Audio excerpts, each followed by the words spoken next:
Ok, buenas tardes a todos. Pues muchas gracias por asistir a esta sesión del Seminario de Análisis de Datos e Inteligencia Artificial. En esta ocasión tengo el placer de presentar al doctor Iván Vladimir Mesa Ruiz. Él es profesor investigador del Departamento de Ciencias de la Computación en el Instituto de Investigación en Matemáticas Aplicadas y Sistemas de la UNAM. El profesor Iván hizo su ingeniería en computación en la UNAM e hizo su maestría y su doctorado en la Universidad de Edimburgo. Y esta vez nos va a platicar sobre la nueva inteligencia artificial y sus retos. Pues muchas gracias por aceptar la invitación y bienvenido. También muchas gracias por la invitación. Es un placer para mí estar aquí con ustedes. Es la primera vez que vengo a UAM Iztapalapa, entonces estoy muy contento de conocer y de ver que hay entusiasmo por inteligencia artificial. Yo les voy a platicar, como bien nos explicaba Juan, sobre la nueva inteligencia artificial y los retos asociados. Pero en realidad es una excusa como para resolver dudas que tengan a lo mejor, si están pensando en algún problema y que creen que inteligencia artificial se puede usar. Lo que les quiero presentar es como las bases de por qué sí se podría hacer, algunas pistas, y si tienen dudas me pueden ir interrumpiendo y podemos ir aclarando lo que necesiten, ¿no? No necesitamos terminar el material, podemos ahí avanzar rápido. ¿Cuánto nos quedan? 50 minutos, ok. Incluyendo preguntas, sin preguntas. ¿Sin preguntas? Ok, gracias. Voy a poner el control. Ok. Entonces, si gustan tener acceso al material, pueden ir a esta URL o con este QR pueden accederlo para posteridad. Los slides están ahí, los pueden usar en lo que necesiten. Se los dejo un segundito más mientras vea yo teléfonos por ahí. Perfecto. Entonces, antes de comenzar, ¿qué vamos a entender por inteligencia artificial? En realidad es una pregunta muy difícil porque inteligencia artificial ahora significa muchas cosas para diferentes grupos de personas. Y yo les voy a hablar mucho desde academia, desde el pedazo de pastel amarillo, naranja. Este es lo que yo les voy a mencionar, ¿no? Como un campo de estudio que existe, que ha existido durante muchísimo tiempo, ya casi 80 años, y que hemos estado trabajando y desarrollando ideas sobre inteligencia artificial. Además de esta conceptualización, hay otras dos que a lo mejor se están cruzando y a ustedes les dicen inteligencia artificial y es muy importante como diferenciar.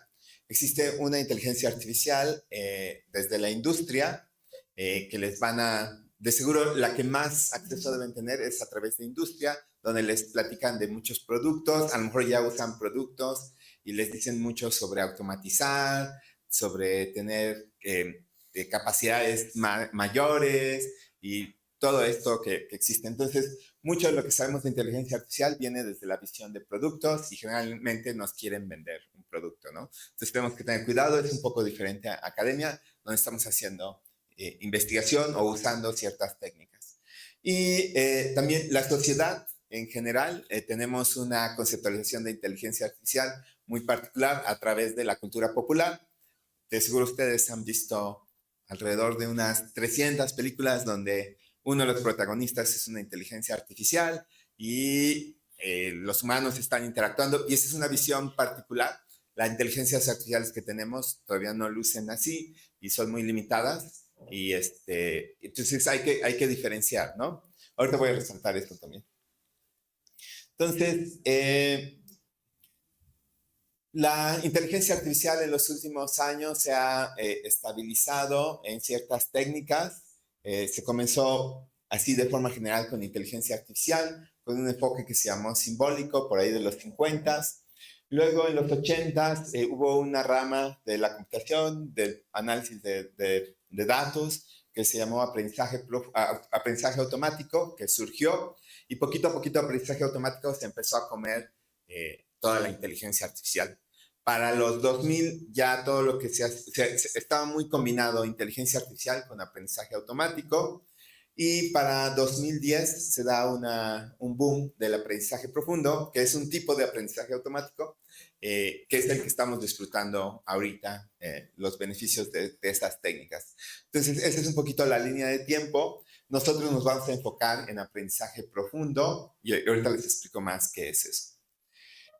Como les digo, se considera que hubo una revolución de la inteligencia artificial a partir del 2010, 2009, 2011, 2012, depende de quién le pregunte. Y esto es porque se consolidó el aprendizaje profundo, porque tareas que pensábamos que era muy difícil hacer, como reconocer un rostro, empezaron a ser posible, ¿no? Y ahora tienen su celular, que les abre su celular a través del rostro, ¿no? Es una aplicación de inteligencia artificial.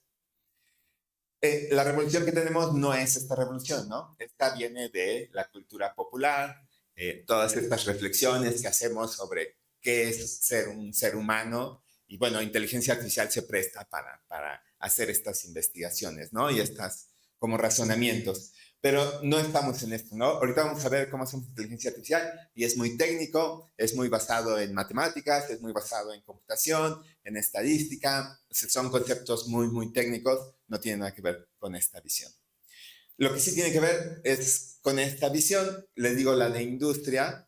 Estos son un mapa de las empresas que están haciendo machine learning, inteligencia artificial y data intelligence, ¿no?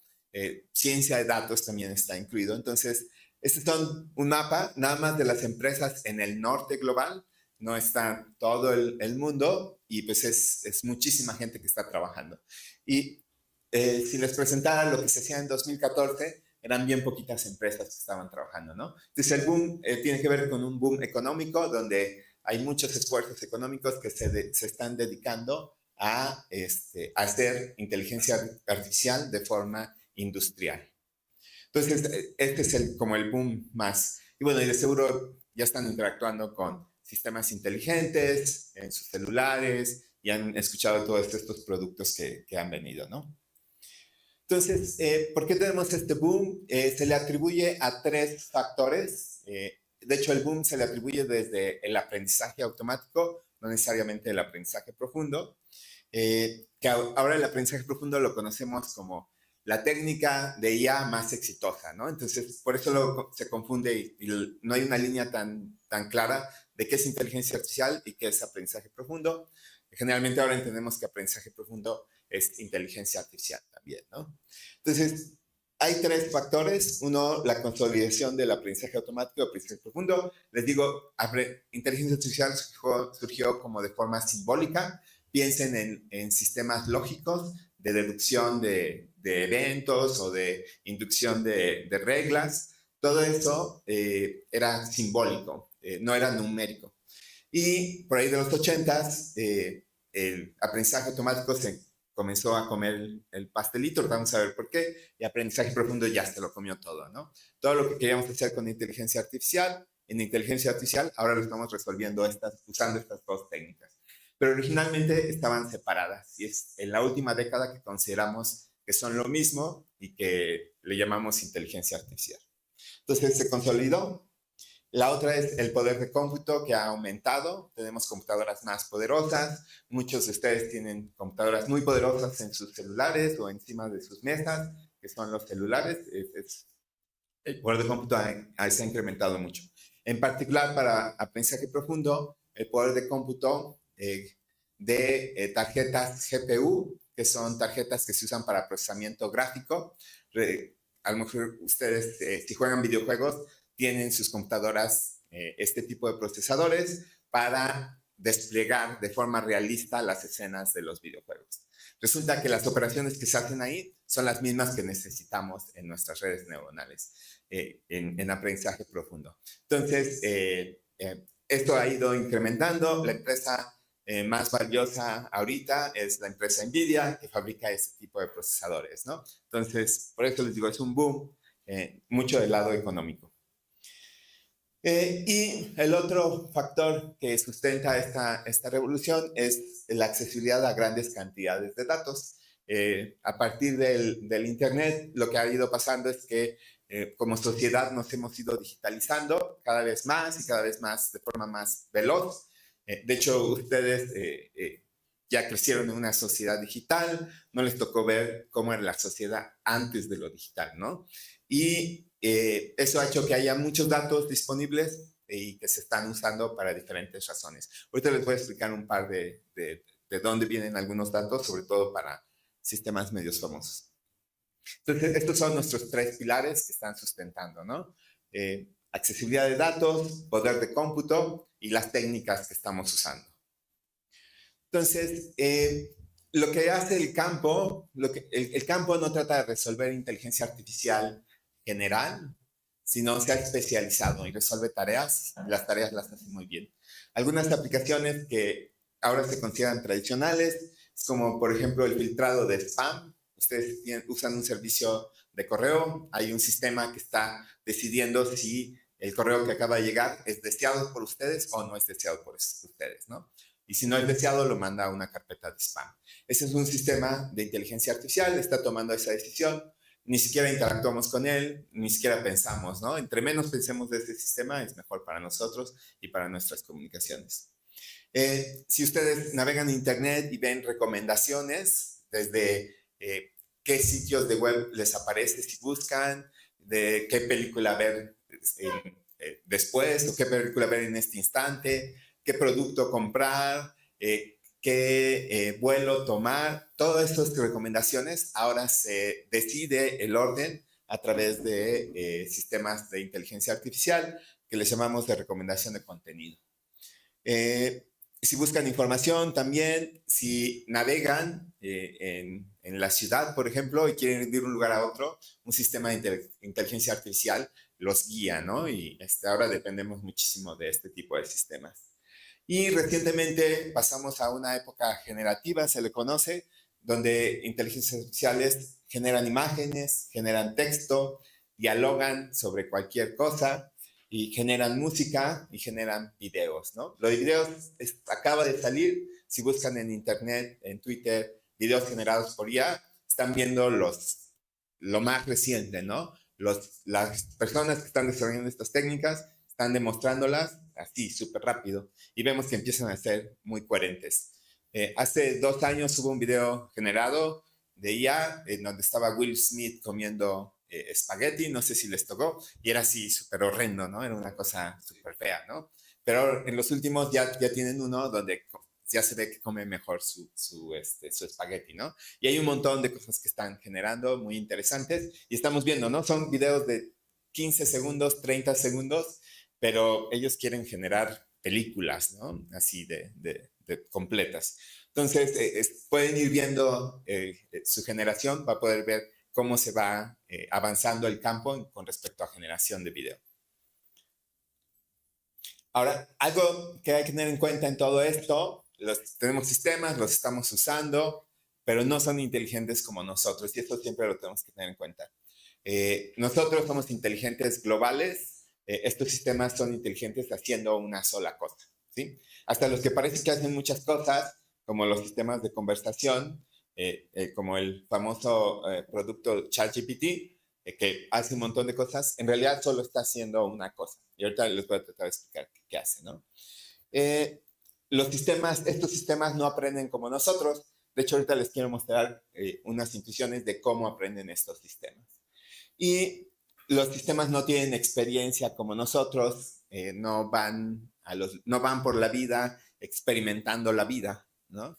Lo que hacemos es que los sometemos a datos, básicamente. Entonces, es una experiencia muy diferente, no son como nosotros estos sistemas, ¿no? Y les denominamos inteligencia artificial y eso causa muchas confusiones porque usamos el término de inteligencia y, bueno, inteligencia está muy relacionado a nosotros como humanos y, bueno, eso causa algunas confusiones, pero no son como nosotros, ¿no? Ese es un mensaje que quiero que se lleven y que son fáciles y ustedes pueden empezar a hacer sus propias inteligencias artificiales, como se dice hoy en día. Entonces, ¿cómo es que llegamos a esto desde el lado de academia y desde el lado de la técnica? Tiene que ver con estos conceptos de redes neuronales. Redes neuronales son una técnica, ahorita vamos a expander sobre esta técnica. No sé si la semana pasada les platicaron como los conceptos básicos de redes neuronales. ¿No? Ah, ok, entonces, eso está padre. Vamos a ver cómo son los conceptos. Entonces, tienen que ver con esta técnica. La técnica no es complicada, requiere ahora mucho poder de cómputo, tanto que, por ejemplo, países como México no tenemos el poder de cómputo para replicar un sistema como ChatGPT, ¿no? México no tiene ese poder de cómputo, ¿no? Es cosas que pasan ahora, ¿no? Afortunadamente el poder de cómputo se vuelve más accesible, entonces a lo mejor en 10 años ustedes ya pueden replicar ChatGPT desde su celular, ¿no? Esa es una posibilidad. Entonces, redes neuronales son interesantes, surgieron antes que inteligencia artificial, surgieron en el 43, fueron propuestas el modelo más sencillo, de hecho ahorita vamos a hacer un ejercicio con el modelo más sencillo, surgieron antes de inteligencia artificial y tenía que ver con el ejercicio de imitar lo que pasaba en el cerebro. Por ahí de los 30, de los 20, 30 del ciclo pasado, empezamos a entender más sobre el cerebro. Yo sé que ahorita para ustedes es conocimiento común, imaginarse más o menos los fundamentos de cómo funciona el cerebro, ¿no? Que hay neuronas, que hay disparos y que hay información fluyendo. Eso no lo sabíamos el siglo pasado, ¿no? Entonces, una vez que se conceptualizó eso, las personas que estaban cerca de computadoras empezaron cerca de computadoras, cerca de electrónica, de sistemas digitales, empezaron a tratar de imitar estos sistemas de forma con computadoras o con sistemas electrónicos. Y alguien propuso la base de redes neuronales en el 43. Y hubo mucho interés, de repente se perdió. Por ahí de los 90, el aprendizaje automático se volvió muy importante con otras técnicas, no las redes neuronales. Entonces se perdió interés en redes neuronales durante los 90 y durante los 2000, la primera década de los 2000. La gente no quería, la academia no quería acercarse a redes neuronales porque pensaba que habían mejores métodos, más complicados, un poquito más basados en aleatoriedad, fueron muy famosos los de aleatoriedad, o más en análisis matemático más profundo y más de detalle. Y, sin embargo, algunos investigadores que comenzaron con redes neuronales en los 80 pasaron 20 años muy rudos donde nadie les ponía interés, pero por ahí de 2007, 8, 9 empiezan a acumular evidencia de que las redes neuronales realmente pueden hacer cosas interesantes. Y para 2012, no queda duda, a través de una competencia de identificación de imágenes, que era decir, en esta imagen es sobre esta categoría. Demostraron que el mejor sistema que se construyó fue basado en redes neuronales. Y entonces se juntó suficiente evidencia que la academia se cambió y ahora todo lo que hacemos es redes neuronales. Entonces, desde academia, algo que pueden apreciar es que se siguen mucho las modas. Entonces, hubo una vez que hubo una moda de un modelo, luego nos pasamos a otro modelo y ahora regresamos al mismo modelo, ¿no? Y porque nos guiamos. Es una comunidad muy orgánica y seguimos modas en el campo, ¿no? Entonces, ahora estamos mucho en redes neuronales, todo lo de inteligencia artificial. Entonces, vamos a hacer un pequeño ejercicio sobre cómo funciona una red neuronal, la intuición de redes neuronales. Y el ejercicio es muy sencillo. Piensen que llega un alien a la Ciudad de México, puede ser directamente a Iztapalapa, directamente a la UAM. Bueno, en la UAM no, porque no hay taquerías en la UAM, pero alrededor de la UAM, ¿no? ¿Qué pasa? Llega el alien y ve un comportamiento extraño en los habitantes y dice, mira, está raro que por ahí de las 6, 7, 8, 9 salen, se van a esquinas y piden un taco, ¿sí? Los humanos, ¿no? Y dicen, eso está raro. Pero lo más raro es que les dan su taco, le dan una mordida y no pasa nada. Pero después le ponen una sustancia viscosa, le devuelven a dar un taco, le vuelven a dar una mordida, perdón, y los humanos sufren mientras son felices. ¿Sí? Sí han tenido esta experiencia, ¿no? Entonces el alien dice, esto es tecnología que necesito poseer, ¿no? Porque así puedo esclavizar a toda la humanidad, van a estar sufriendo mientras son felices, ¿no? Con la salsa. Entonces necesita averiguar la receta de la salsa. Entonces necesita saber cómo se hace la salsa, entonces hace este modelo. Este modelo es el modelo que se propuso en el 43, se le conoce como perceptrón. Es un modelo muy sencillo, es un modelo de combinación lineal. Lo que necesitamos son ingredientes y necesitamos las cantidades, multiplicarlos por las proporciones. Eso es todo lo que necesitamos, ¿de acuerdo?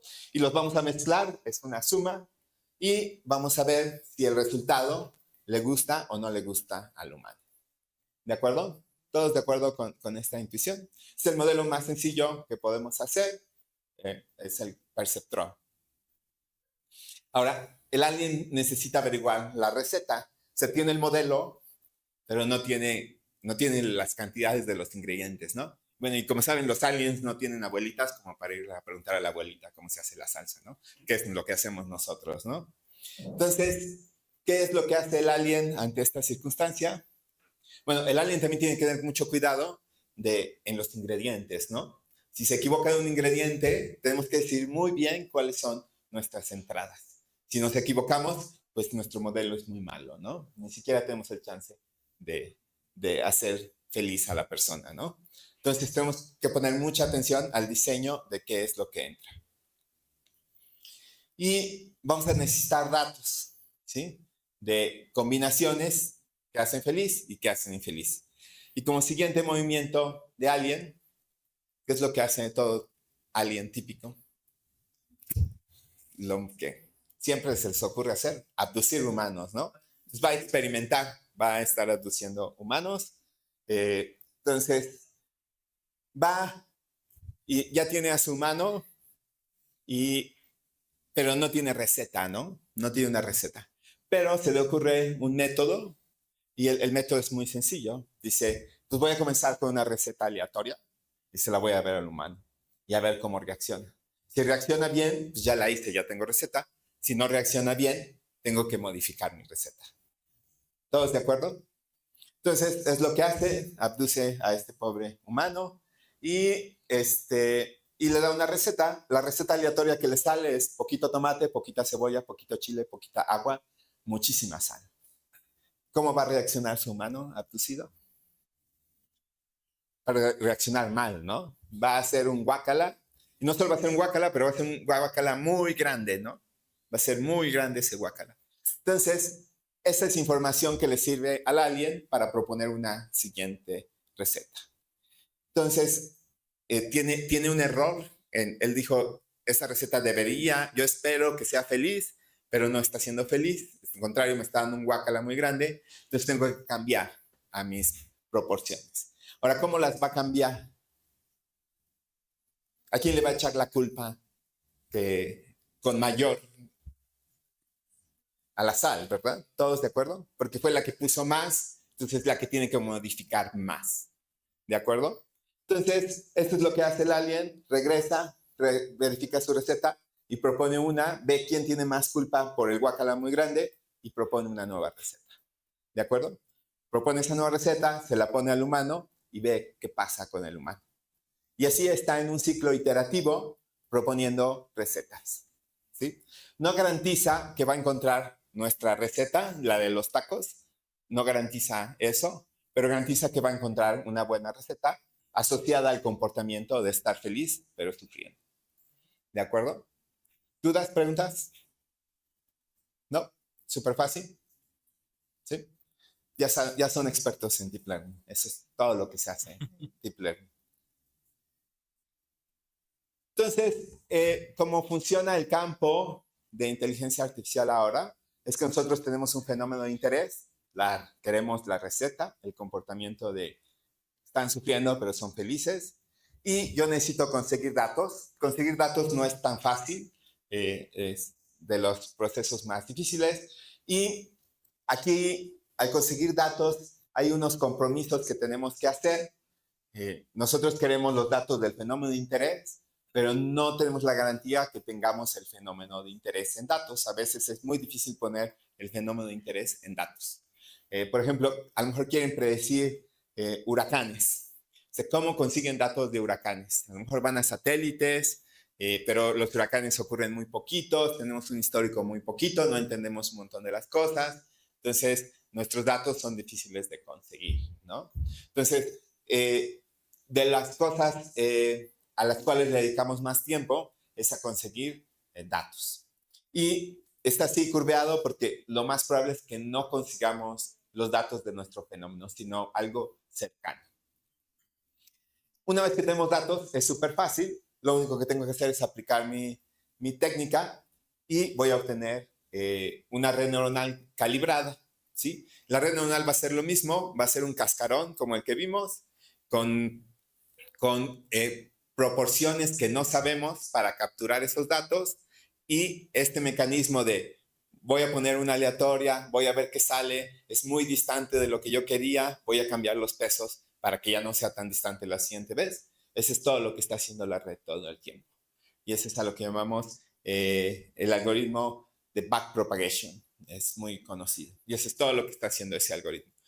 Tengo mis datos de lo que entra y lo que yo espero, pongo los datos de entrada, veo que me saca, si no es lo correcto, propago el error y cambio mi nueva receta, ¿no? La receta aquí es la calibración de los pesos en la red neuronal.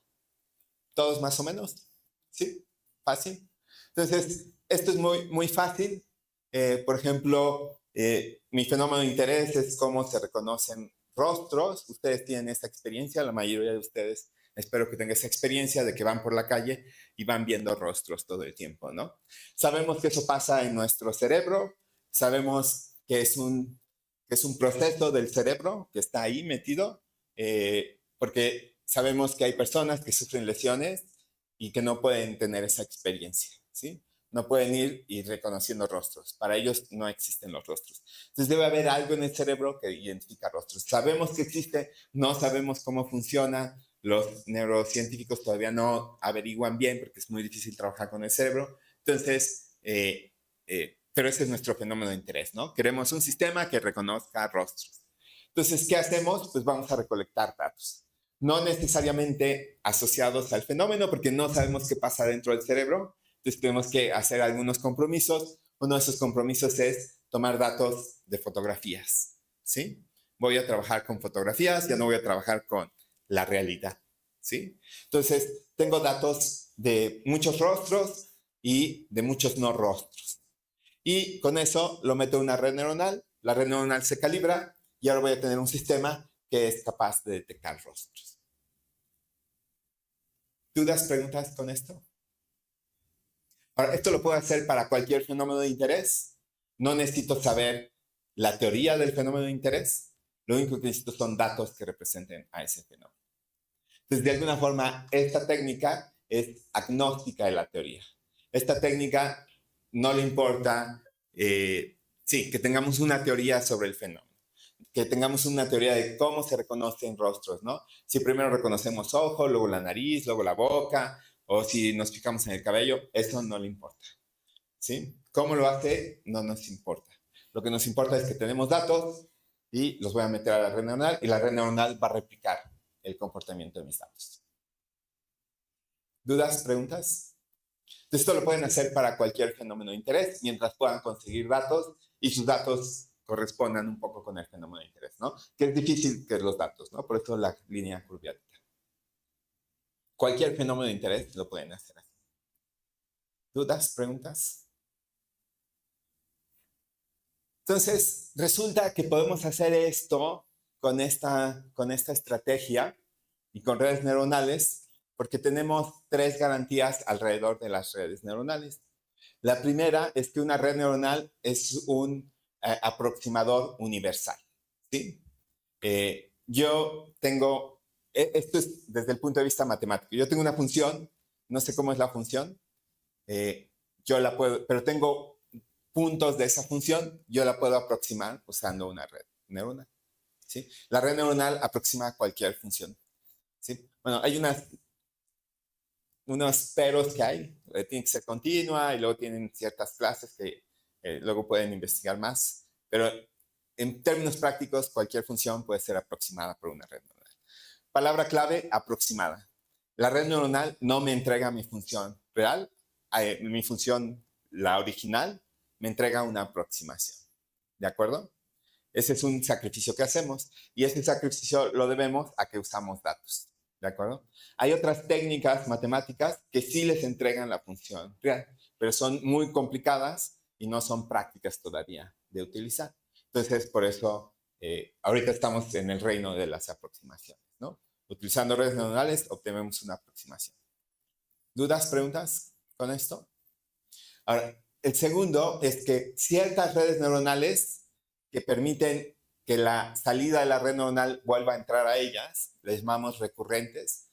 Las redes recurrentes pueden aproximar cualquier algoritmo, cualquier proceso, ¿de acuerdo? Entonces, si en lugar de tener una función, que a lo mejor en la vida práctica no es tan interesante una función, pero los procesos sí. Entonces, yo tengo un proceso que podría ser un proceso químico, podría ser un proceso como el de identificar rostros, y que hay un algoritmo, un método ahí que no sabemos, la red neuronal puede aproximar ese algoritmo. Cualquier algoritmo que esté, cualquier proceso va a poder ser aproximado con una red neuronal, nada más que tiene que ser del tipo recurrente. Esa es la única restricción que tenemos. ¿Dudas, preguntas? Entonces, cualquier función la aproximamos, cualquier algoritmo lo aproximamos. Hay unas letritas abajo de cuándo sí, cuándo no. Si van a la página de Wikipedia y les va a decir cuáles son esas, ¿no? Y lo más importante es la garantía 3, que nos dice, si tú tienes datos, yo te encuentro la configuración asociada a los datos que deben estar asociadas a la función o al algoritmo, ¿sí? Y tenemos la garantía de encontrar una configuración de pesos. De hecho, en los últimos 14 años, lo que nos hemos vuelto muy buenos es en garantizar que mi red va a encontrar una configuración. Decimos que va a converger en una configuración, ¿sí? Partimos de un lugar aleatorio y llega a una configuración que replica mis datos. ¿De acuerdo? ¿Dudas? ¿Preguntas?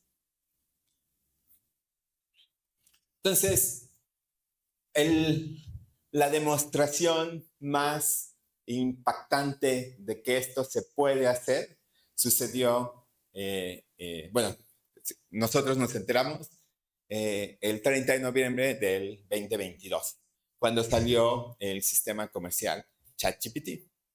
ChatGPT rompió varias barreras porque, para empezar, pareciera que no hace una cosa, sino que hace muchas cosas. Responde nuestras preguntas, nos hace resúmenes,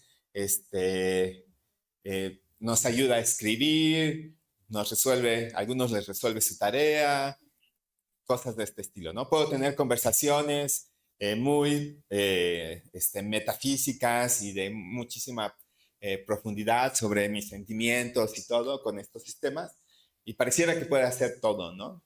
Pero en realidad lo que está haciendo ChatGPT es solamente una cosa, y para eso lo entrenaron, y como resultado de hacer eso muy bien, es que tenemos todo lo demás de alguna forma gratis. Entonces, es un poquito la evolución de ChatGPT. Las ideas empiezan a surgir en 1948 con Shannon. ¿Sí han escuchado hablar de Shannon, de teoría de la información? Él fue el primero que propuso uno de los términos, que es modelo de lenguaje. ChatGPT lo consideramos un modelo de lenguaje, y desde el 48 empezó a proponerlo. Durante mucho tiempo, la idea de Shannon era cómo calculo la probabilidad de una oración. Es lo que quería saber. Esta oración tiene una probabilidad de tanto en esta lengua, ¿no? Pero ese cálculo no era tan útil como la probabilidad condicional de cuál es la siguiente palabra dada una secuencia de palabras. Entonces, es una probabilidad condicional que fue muy útil del 48 al 2000 para diferentes tareas: traducción, reconocimiento de voz, requerían esa probabilidad condicional. Entonces, nos volvimos muy buenos calculando esa probabilidad de forma estadística, haciendo cuentas, ¿no? ¿Cuántas veces vi esta palabra después de todas estas palabras, ¿no? Y hacíamos cuentas y tablas gigantescas con este cálculo. En 2001, alguien propuso aproximar el cálculo de esa función de probabilidad, aproximarla con una red neuronal, ¿sí? ese cálculo que queríamos es una función matemática y entonces es aproximable por redes neuronales. Entonces en 2001 fue cuando alguien dijo, vamos a aproximarla. En lugar de calcularla con tablas y con los conceptos de estadística, vamos a aproximarla usando redes neuronales. 2017 sale una red neuronal que es muy buena haciendo esta aproximación, que se le conoce como la red Transformers. Y es la que alimenta ahorita los modelos más exitosos en los últimos 5 años. Es este tipo de red Transformers. ¿Qué es lo que hace Transformers? Lo que hace es ve una secuencia de palabras o una secuencia y nos dice cuál es nos da la probabilidad, la distribución de probabilidad de las siguientes palabras. ¿Sí? ¿Cuáles van a ser más probables y cuáles van a ser menos probables? Eso es todo lo que hace la red Transformers. Para 2019, lo que hicieron, en particular la empresa asociada a ChatGPT, que se llama OpenAI, tomó una copia del texto de Internet, fue a todas las páginas de Internet, a la mayoría de las páginas de Internet, tomó el texto y empezó a entrenar a la red para decirle, mira, dadas estas palabras, esta es la siguiente, ¿sí? Entonces, sus ingredientes de la receta son las palabras anteriores y la salida no es la salsa, sino es la siguiente palabra. Lo que le enseñaron a la red, que está en medio, es a predecir la siguiente palabra, ¿sí? Si se equivocaba, si hacía un guacala muy grande, porque era una palabra muy diferente, regresaba una retroalimentación diciendo cambia tus parámetros, cambia las cantidades de tu receta para que la siguiente vez estés más cercano. Y así le pasaron la copia del Internet duro y duro y duro y duro y duro en el 2017 y demostraron que podía generar lenguaje de forma muy natural. Antes de eso teníamos sistemas que eran o muy robóticos o sistemas que no lo hacían bien y empezaban a repetir. Entonces decían, hay un gato en la barda, ¿no? Y así se quedaban esos sistemas antes del 17. Con 2017 no, empezaron a hacer textos muy complejos y muy creativos. Pero nada más, si se dan cuenta, lo que está haciendo este sistema es predecir la siguiente palabra. No está aprendiendo a tener una conversación, no está aprendiendo, nada más está aprendiendo a la siguiente palabra. Y lo hace tan bien que nosotros podemos interactuar en español con ese sistema, aunque la mayor cantidad de texto y experiencia de que sabe el sistema la tuvo en inglés. Entonces son cosas que no sabíamos. 2020 se perfecciona, 2022 es el ChatGPT y pues no sabemos qué sigue, ¿no? Todavía hay mucho interés en el campo por el siguiente modelo. Es un poquito lo que pasa. Aquí tenemos la fórmula de condicional. Tengo la siguiente palabra, dadas las anteriores y dada una configuración de red. Y generalmente los datos que tenemos es en algún lugar de esto salió del Internet. Bien, o sea, para nosotros es claro que debe ser Mancha. Por el Quijote tenemos esa frase en nuestra mente, en algún lugar de la Mancha, o hace mucho tiempo en una galaxia muy, eso es lo que sabemos que dice el Star Wars, ¿no? Entonces esto está en el Internet y eso lo está consumiendo. Cuando quiero generar un texto, ¿qué es lo que hago?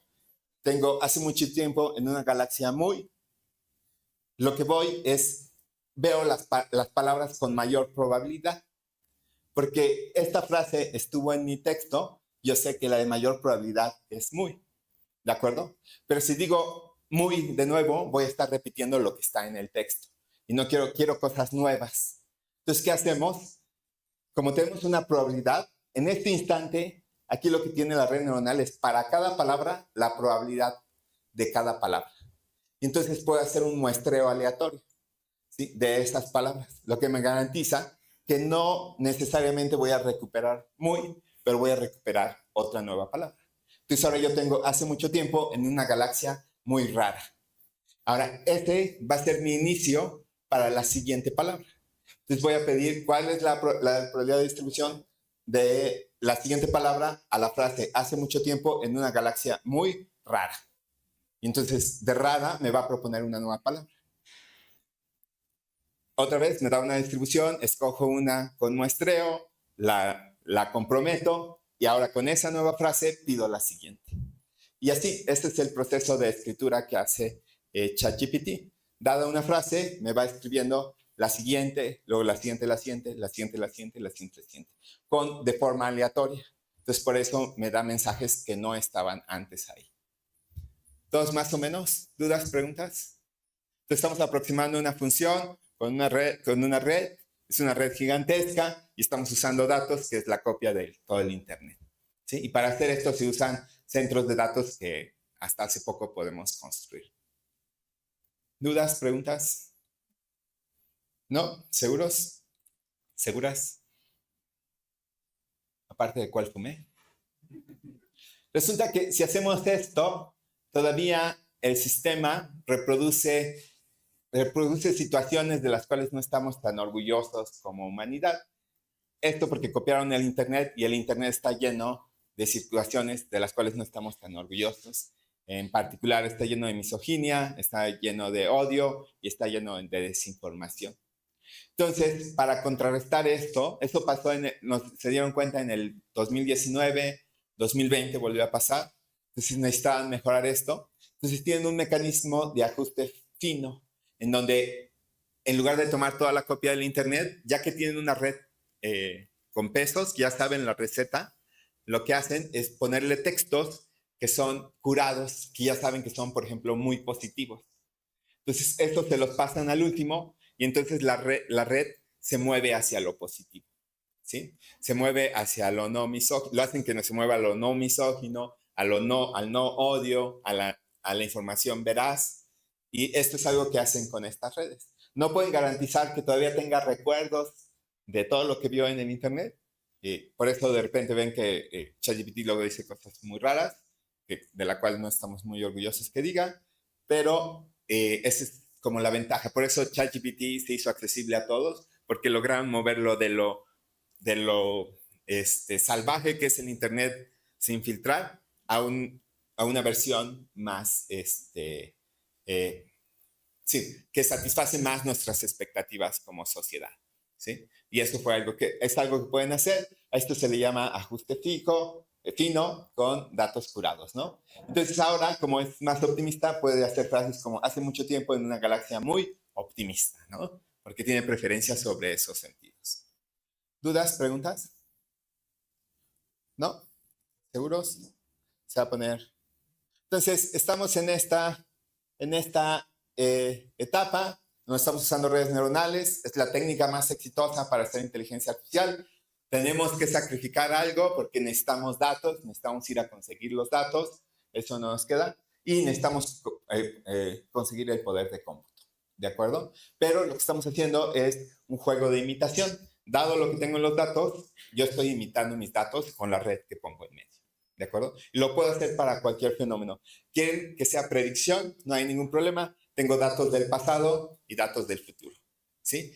Pongo la red y la red le pongo con datos actuales y me va a predecir el futuro, ¿de acuerdo? Quieren encontrar como estructuras, no importa. Por ejemplo, quieren saber en una radiografía cómo está la estructura, a lo mejor de un crecimiento que no debería estar ocurriendo, como un tumor. ¿Qué pasa? Ponen la radiografía y luego ponen la estructura que les analiza un radiólogo, ¿sí? Consiguen muchos datos de esos y la red les va a producir la estructura, ¿sí? Con radiografías nuevas. Entonces, cualquier cosa que puedan poner en datos es lo que lo pueden hacer. En cualquier dominio, pueden ser datos de química, pueden ser datos de farmacéutica, pueden ser datos lingüísticos, pueden ser datos financieros, pueden ser datos de lo que quieran. Lo que tienen que hacer es conseguir los datos y poner la red en medio para que haga la imitación. ¿De acuerdo? La aproximación, ¿no? Sobre el comportamiento de los datos. Entonces, por eso les digo, estos sistemas no son inteligentes como nosotros, sino son inteligentes a través de masticar todos los datos que les ponemos y encontrar una buena configuración. Entonces, vamos a ver rápidamente como qué podría estar pasando dentro de estas redes. En realidad, lo que está pasando son operaciones tensoriales, que en realidad son operaciones matriciales, y en realidad siempre trabajamos con vectores porque es más fácil para nosotros que los tensores, ¿no? Entonces, imaginemos que tenemos estas variables que están aquí en la columna de en medio y quiero producir esta salida donde se invierten algunas de el orden, ¿no? Tengo edad y peso que están invertidos y cintura y, y arterial, ¿no? Estos son datos médicos. Entonces, por alguna razón, el médico quiere cambiar el orden, ¿no? No es tan real el escenario. Pero lo importante es que esto lo puedo poner en una matriz. Este es el resultado que quiero. Solo tengo que encontrar esta matriz, tengo que encontrar esta configuración, tengo que encontrar esta receta que me haga el comportamiento deseado, ¿sí? Y es muy, muy fácil, ¿sí? Lo que tengo que hacer es codificar el orden a través de la multiplicación matricial. Y siguiendo la operación de multiplicación matricial, voy a obtener el nuevo orden. ¿Todos de acuerdo? Tengo que seguir ciertas reglas para lograr esto. Una de las reglas es que estas dos matrices tienen que ser compatibles. ¿Cómo son compatibles? En sus dimensiones. Si yo quiero aquí que sea la dimensión 1, una columna, quiero una columna, entonces esta dimensión debe ser de una columna, ¿sí? Estas dos tienen que ser equivalentes. Entonces, como esta es 6, esta tiene que ser 6 a fuerza, la del medio. Y ahora esta tiene que coincidir con la que yo deseo aquí, ¿sí? Como deseo 6, entonces esta tiene que ser 6. Por eso nos quedan 3 6 aquí. Estas son, porque tienen que ser compatibles entre ellas, esta y esta son las que deben resultar. Todos recuerdan sus operaciones matriciales, ¿no? Más o menos. Ahora, puedo hacer cosas más complicadas. Al final, puedo pensar que esto es una red neuronal. Tengo mis ingredientes, tengo la combinación y tengo mi salida. ¿De acuerdo? Y esto es lo que es una red neuronal. Nada más que ahora ya no es una sola suma de multiplicaciones, sino ya tengo 6 sumas. Ya no tengo una sola licuadora, sino tengo 6 licuadoras. ¿Sí lo alcanzan a ver? Y este modelo ya no es el perceptrón, este modelo es más poderoso. Este se le conoce como el perceptrón multicapa. Porque aquí tengo una capa, pero en realidad puedo poner más y más capas aquí. Puedo hacer más y más operaciones de este tipo. Cada operación lo que quiero encontrar es cómo es la configuración aquí adentro. Entonces, si se dan cuenta, toda la historia de los aliens en realidad es álgebra matricial tensorial, lo que estamos haciendo. Más interesante es cuando en la entrada tengo información más complicada. Por ejemplo, quiero definir, tengo esta imagen y quiero decidir qué símbolo está ahí, qué dígito está ahí. Es una opción que tengo porque mi red neuronal, hasta ahorita lo que vemos, lo único que puede ver es los datos de forma secuencial. Entonces lo que puedo hacer es ponerlos de forma secuencial. Tomo el primer píxel, lo pongo aquí, el segundo, y así lo pongo hasta el final. ¿De acuerdo? Yo sé la salida, aquí yo quiero que se prenda la sexta neurona, ¿sí? Mientras que las otras sean 0. Entonces lo que yo quiero que sea de salida es una codificación de 0, 0, 0, 0, 1, 0, 0, 0. ¿De acuerdo? Dada esta imagen, lo que voy a necesitar son muchas imágenes de dígitos. Hay una colección muy famosa que tiene 70,000 imágenes de dígito y qué dígito corresponde. Entonces yo puedo poner la imagen, puedo poner una receta aleatoria, veo que sale, no es lo que yo esperaba, regreso y le pido que se reconfigure. Y así lo hago 60,000 veces con cada una de las imágenes.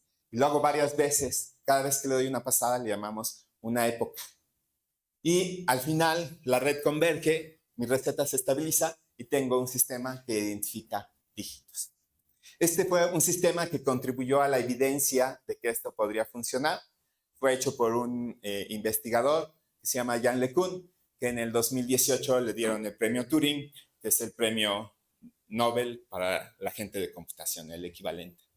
Entonces, y estaba haciendo esto súper fácil, ¿no? Él mismo recolectó sus datos, los etiquetó y hizo el sistema. Su sistema lo estuvo usando el correo americano durante muchísimo tiempo para los códigos postales. Entonces, además, era útil, ¿no? Y este tipo de evidencias contribuyeron a que volviéramos a retomar las redes neuronales en los 2010. Y se dan cuenta, es muy fácil. tengo una matriz de entrada, no, esta es mi matriz de entrada, tengo 728 píxeles en una sola columna, los voy a multiplicar, quiero 10 salidas, este y este tienen que ser compatibles, este debe ser mi resultado, ¿de acuerdo? Ahora, este es con una sola capa. Si vemos y graficamos los pesos, los 700 valores, empezamos a encontrar algunos patrones, ¿no? Este parece un 3, pues parece que está aprendiendo las formas y las zonas de las formas, ¿no? Ahora, pueden ir a este link y ahí viene más información sobre esto. Ahora, si se dan cuenta, lo que puedo hacer es que la salida la puedo asociar a otra red neuronal. Entonces ahora tengo 2 capas y son 2 operaciones matriciales, básicamente. Tengo mi entrada, que quiero que salga esta dimensión, entonces la multiplico por esta dimensión. Esta es la que yo no conozco, esta es la receta que quiero que averigüe el sistema. Pero ahora el resultado de esta la voy a poner aquí, ¿de acuerdo? Y la voy a multiplicar por otra matriz que no sé qué contiene. Y al multiplicarlo voy a producir la misma salida. Le estoy haciendo otra capa de procesamiento, básicamente. ¿De acuerdo? ¿Dudas, preguntas? Ahora, algo que ustedes se pueden preguntar es, ¿cómo decido esta? Este es algo temporal. Esto es lo que yo quiero que salga, pero esto es algo temporal que se va a generar. Entonces, nosotros tenemos el control de diseñar y decir cuántas neuronas van a ir ahí. Entonces, si vemos, esto es lo que pasa internamente, pero podemos hacer cosas más interesantes, como les decía. Esta dimensión intermedia, temporal, ese procesamiento temporal, yo puedo decidir, es una decisión que yo tomo de qué tamaño tiene que ser. Antes teníamos que era de 10 porque estamos imitando nuestra salida, pero yo puedo ponerla de 50. Entonces lo que pueden pensar es que estoy partiendo de 728 dimensiones y estoy comprimiendo la información a 50 dimensiones. Entonces estoy haciendo con la imagen una compresión de la información en 50 valores. ¿De acuerdo? De 728 comprimo la información a 50. Y con esta información de 50 la paso por otra receta y ya obtengo mi resultado de 10 valores, que me dice qué dígito es o qué no dígito es. ¿De acuerdo? Pero este 50 es random. Yo pude haber puesto, si son 50, más o menos así se ven los intermedios. Pero yo pude haber dicho, voy a hacer la de 100. No lo voy a comprimir tanto, le voy a permitir que tenga como ancho de banda para meter la información. Porque de 728 valores a 50 es muy drástico, ¿sí? Entonces le voy a dar más espacio. Entonces lo podría yo llevar a 100. Esta es una decisión de diseño de mi red. Yo decido qué tanto quiero comprimir la información en beneficio de la tarea. Aquí ya vemos los patrones. Vemos algunos súper especializados, que podría ser un 3 y 8. Aquí 9, 7. De seguro ustedes medio identifican algunos números ahí. Y eso es lo que hacemos ahora. Ahí solo son 2 capas, pero ahora podemos hacer 300 capas, 1000 capas, así de multiplicaciones y multiplicaciones tras multiplicaciones. Podemos hacer cosas interesantes como brincarnos hacia adelante. Esta es la entrada y lo que hacemos es brincarnos. O sea, la información pasa por una capa, pero luego se la vuelvo a pasar a la siguiente capa, ¿sí? Hacemos ese tipo de locuras. Originalmente hacíamos todo lineal, pero ahora ya hacemos estos. Y aquí tenemos transformers, ¿qué es eso? Están pasando matrices y se están multiplicando, se están comprimiendo la información, se está expandiendo la información y todo para que yo decida aquí cuál es la distribución de probabilidad de la siguiente palabra. ¿Dudas, preguntas? Entonces, ya nada más para terminar, esto es donde estamos en la nueva inteligencia artificial. Tenemos las redes neuronales, que se dan cuenta solo son operaciones tensoriales y matriciales o vectoriales, y estamos pasando la información de entrada, la estamos pasando por estadios de compresión y expansión de esa información. Y en todo momento los podemos interpretar como vectores, ¿sí? no importa lo que entre en la red neuronal. Puede ser una imagen, puede ser texto, puede ser audio, puede ser mediciones de ciertos sensores, no importa. Si eso entra, lo hacemos numérico, puede entrar a la red y va a progresar. Y eventualmente va a encontrar espacios en donde esa información ahora es un vector. Lo interesante de esto es que los vectores ahora pueden estar en dos modalidades diferentes. Puede estar en texto y puede estar en imagen. Y lo que podemos hacer es coordinar estas dos modalidades. Por eso podemos hacer generación de imágenes a través de texto. Yo le doy un texto, genera un vector, y este vector lo uso para generar la imagen. ¿De acuerdo? Nuestro idioma común es el vector. El vector está representando las ideas aquí, de tal forma que está asociada al texto, pero también está asociada a la imagen. ¿De acuerdo? El vector de alguna forma contiene el significado que queremos sobre el texto y sobre la imagen. O la información financiera, el cardiograma, electrocardiograma, cualquier información la pueden pasar y la pueden hacer vector y luego la pueden asociar a otra modalidad. ¿Dudas, preguntas? Como son vectores, puedo ordenar esto en diferentes cosas. ¿De acuerdo? Ahora, todo esto es lo que estamos haciendo ahora, literalmente. Estamos usando redes neuronales con muchos datos para encontrar recetas, las matrices que no conozco de mis operaciones, que me permiten imitar el comportamiento de mis datos.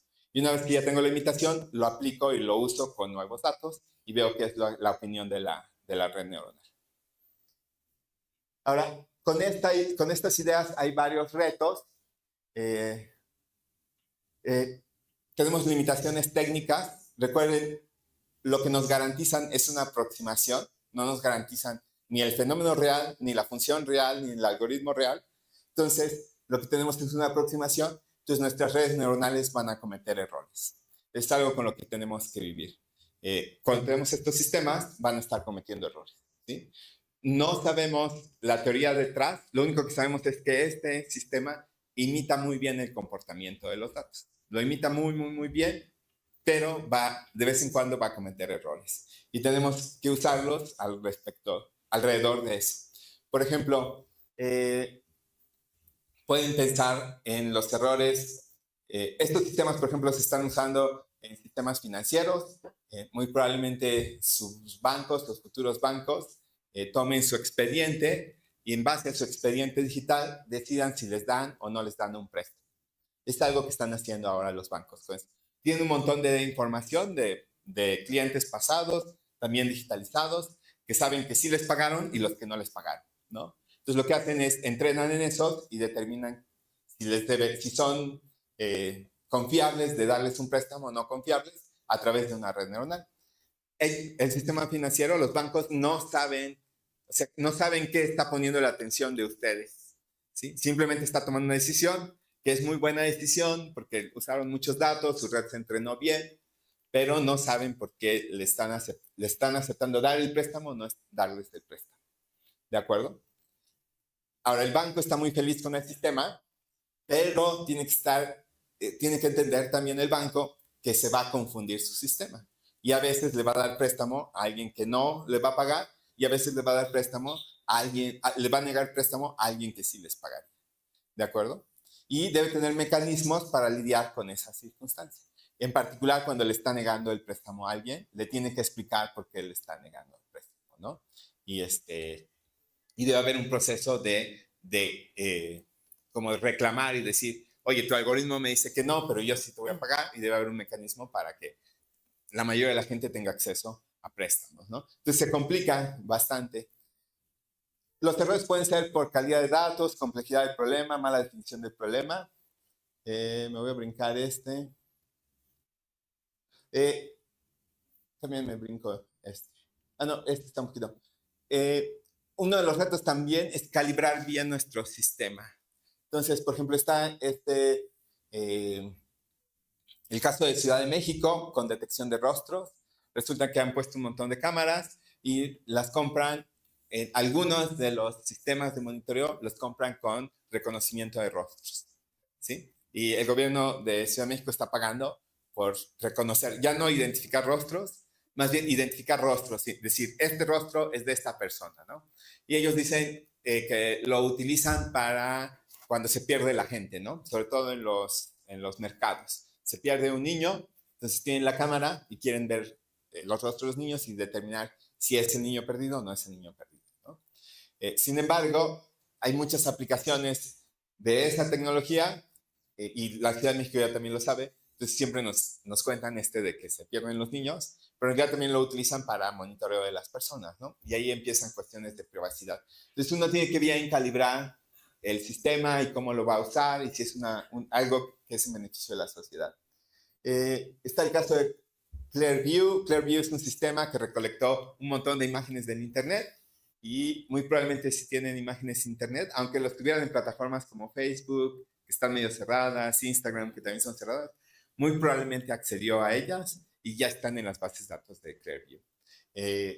Y el Clearview lo usa las agencias policíacas de Estados Unidos para buscar. Y ha cometido errores garrafales porque le creen mucho al sistema y no aplican criterio, ¿no? Y bueno, OpenAI, que creó ChatGPT, para generar los datos positivos, lo que hizo fue ir a países muy pobres, donde le pagó a gente un salario muy mínimo para etiquetar los datos positivos. Y en particular estuvieron en África, aparentemente también estuvieron en Venezuela, entonces están en una cadena de explotación, ¿no? Porque realmente lo pudieron haber hecho en su país, donde se pagan buenos salarios, pero estratégicamente decidieron no pagar buenos salarios, ¿no? Entonces, mucho de esto de conseguir datos están en cadenas de explotación y hay que tener cuidado con eso. Y bueno, con sociedad hay retos de la histeria, por ejemplo, pensar mucho en términos de la cultura popular y que estos sistemas ya se están apropiando y van a apoderarse del mundo. Entonces no hay que caer en esa histeria.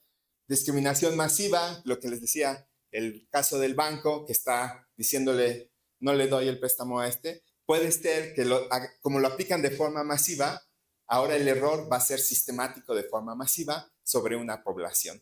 Y este error en realidad es un caso de discriminación. Puede ser que no le esté dando préstamos a poblaciones que nunca les dio préstamo, por ejemplo, comunidades de pueblos originarios, ¿sí? Que nunca han recibido préstamo y les siguen negando el préstamo, el sistema se vuelve discriminatorio, ¿no? Porque va a cometer errores, pero ahora los comete de forma masiva y de forma sistemática. Entonces tenemos que tener en cuenta eso. Y bueno, también están contribuyendo a problemas fundamentales como el calentamiento global. Los centros que usamos para generar sistemas ocupan mucha energía y generan mucho calor. Y en realidad estos sistemas llevan funcionando mucho tiempo y en realidad no han ayudado a reducir la brecha de pobreza, ¿no? Muchas veces nos venden, es que esto ya va a ser las cosas más justas, las cosas más accesibles, pero en realidad eso no ha pasado por más de ahora 14 años, ¿no? Entonces, y estos sistemas ya han estado funcionando y no lo han logrado. Y ciertos grupos de personas se han hecho más ricas, pero la brecha no se ha reducido, ¿no? Entonces, eso tenemos que repensar. ¿Qué sistemas necesitamos hacer para realmente tener un efecto positivo en la sociedad? Y bueno, con eso quiero culminar. Muchas gracias, bonita tarde. Bueno, si tienen dudas, preguntas, ahorita podemos responder. ¿Pues alguien tiene alguna pregunta o comentario? Adelante.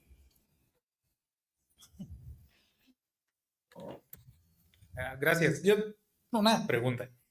Yo estudio ingeniería biomédica y quisiera saber a qué retos y limitaciones se puede enfrentar alguien que quiera aplicar este tipo de IAs al ámbito médico, si se alimenta de datos y obtener datos médicos no es sencillo.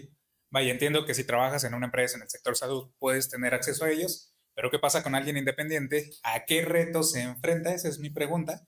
Si existe la Ley General de la Salud que protege los datos, Ley Federal de Protección de Datos, hay chorro de leyes, tanto nacionales como internacionales. ¿A qué retos o cómo solucionar esos retos para alguien que quiere dedicarse a esto o emprender en esto, no trabajando en un sector salud? ¿Se entiende? Sí, está súper bien. Sí, resulta que hay esquemas que protegen nuestros datos. También depende desde qué ángulo lo atacas. Como independiente va a ser difícil. Te tienes que asociar, o a industria, como bien decías, o a industria o a servicios públicos para obtener los datos, para que esos mecanismos, o sea, sigan el protocolo y se aseguren que estás haciendo buen uso de los datos. Sí, tienes que seguir eso. Si eres independiente un poquito más como industria, por ejemplo, industria puede conseguir datos, seguir los datos no recuerdo cómo es, pero es algo de los datos que están en poder de privados, ¿no? Mientras sigas las reglas, puedes hacer mucho con esos datos. Puedes explotarlos básicamente. No, explotarlos no, es utilizarlos de forma, para tu problema de forma positiva.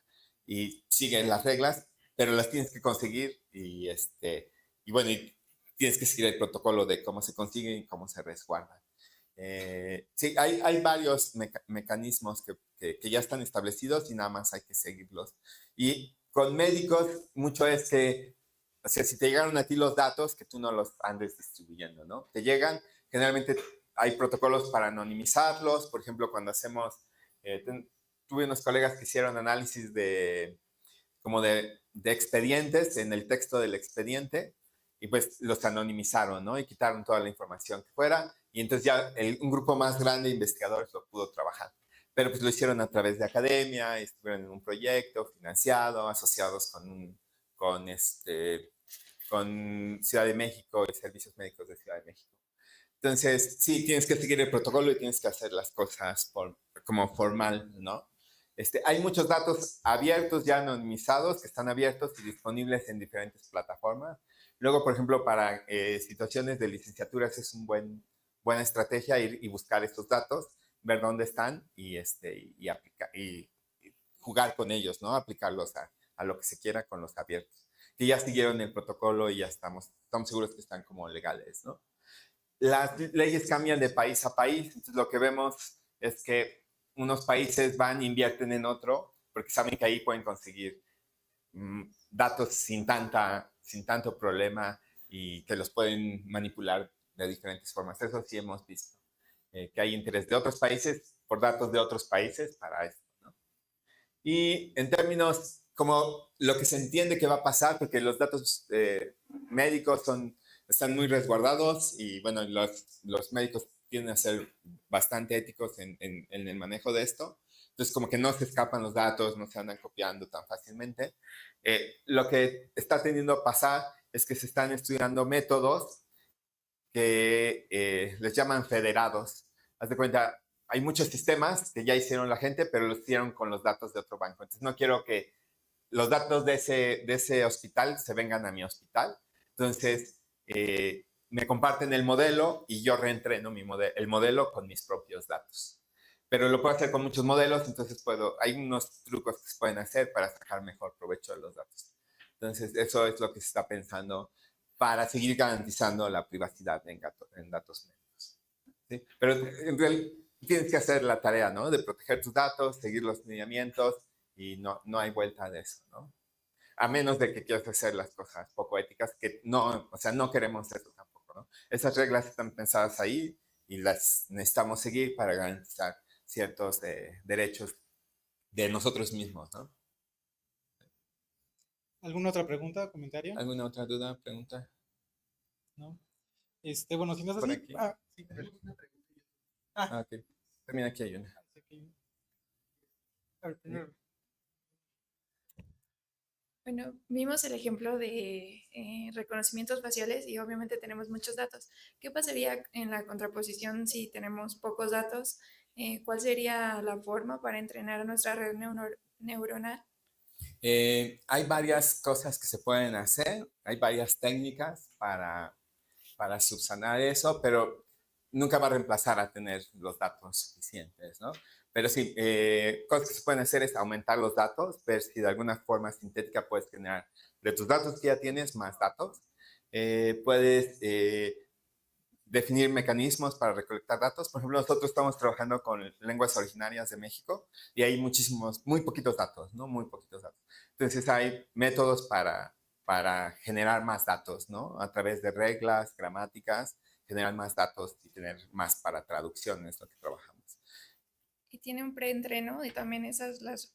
Sí, usamos modelos que ya vieron muchísimo lenguaje y entonces nuestra expectativa es que vieron muchísimo del fenómeno del lenguaje, de cómo hablan los humanos, de que tal forma que estas lenguas originarias deben tener mecanismos similares y entonces se puedan transferir ese conocimiento a la lengua originaria. Entonces, usar redes preentrenadas es algo que se hace bastante. Aumentar datos,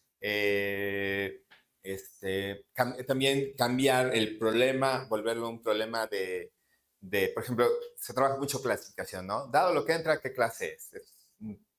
Muy típico. Ahora lo que podemos hacer es, pero son datos muy esporádicos que se tienen, ¿no? Entonces lo que se puede hacer es algo que se llama autosupervisado, en donde nada más tengo datos de entrada, pero tengo una noción si los datos si son similares o diferentes entre sí, o si hay una estructura entre mis datos interna. Entonces, por ejemplo, con imágenes lo que hacen es, toman una imagen y la revuelven, o sea, la cortan en cachitos y revuelven, como si fuera un rompecabezas, y le piden a la red neuronal que la reconstruya.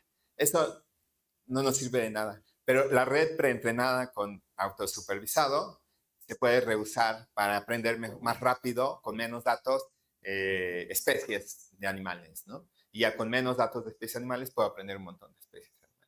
Entonces ese es otro truco que se hace. Las preentrenadas se entrenan no en la tarea, pero en tareas, yo les llamo pretexto, les llaman pretexto, yo les llamo como espurias, ¿no? Son que nos inventamos, que medio funcionan y le enseñan a la red a generar buenos vectores y ya que tiene buenos vectores podemos transferir estos a una nueva tarea. Eso es lo que aprendimos a hacer muy bien del 2015 a ahora, lo autosupervisado.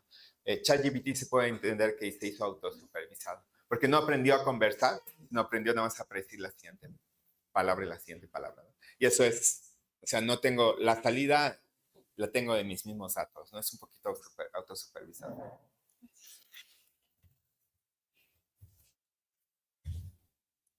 Muy bien. Tenemos una pregunta en YouTube de Javier Luna y pregunta, ¿en qué momento tratamos la incertidumbre de una red neuronal artificial? En todo momento, todo lo de Machine Learning se apoderó de las técnicas de incertidumbre, asociadas a incertidumbre.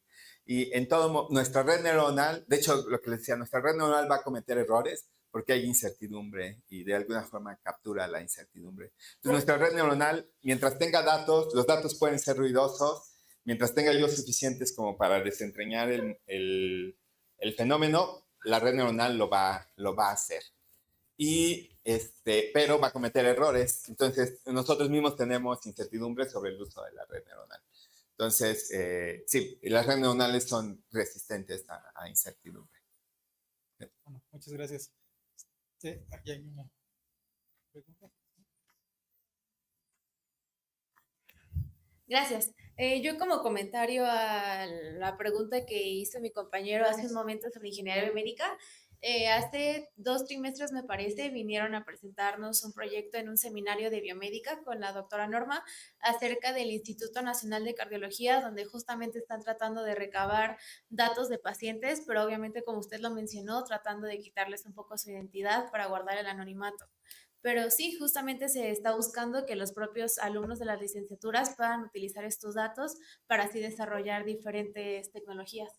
Sí, es muy buen punto. Sí, otra cosa que es muy importante es el consentimiento en datos médicos, que se tenga el consentimiento de la persona que dona sus datos.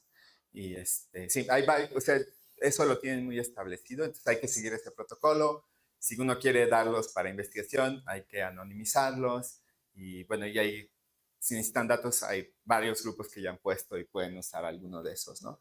Mientras llegan a un espacio en su carrera donde ya ustedes puedan dirigir un proyecto y diseñar la recolección, seguir el protocolo, tener los presupuestos y hacerlo, ¿no? Mientras pueden trabajar con los abiertos.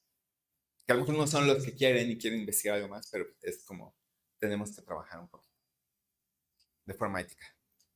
¿Algún otro comentario? ¿Pregunta?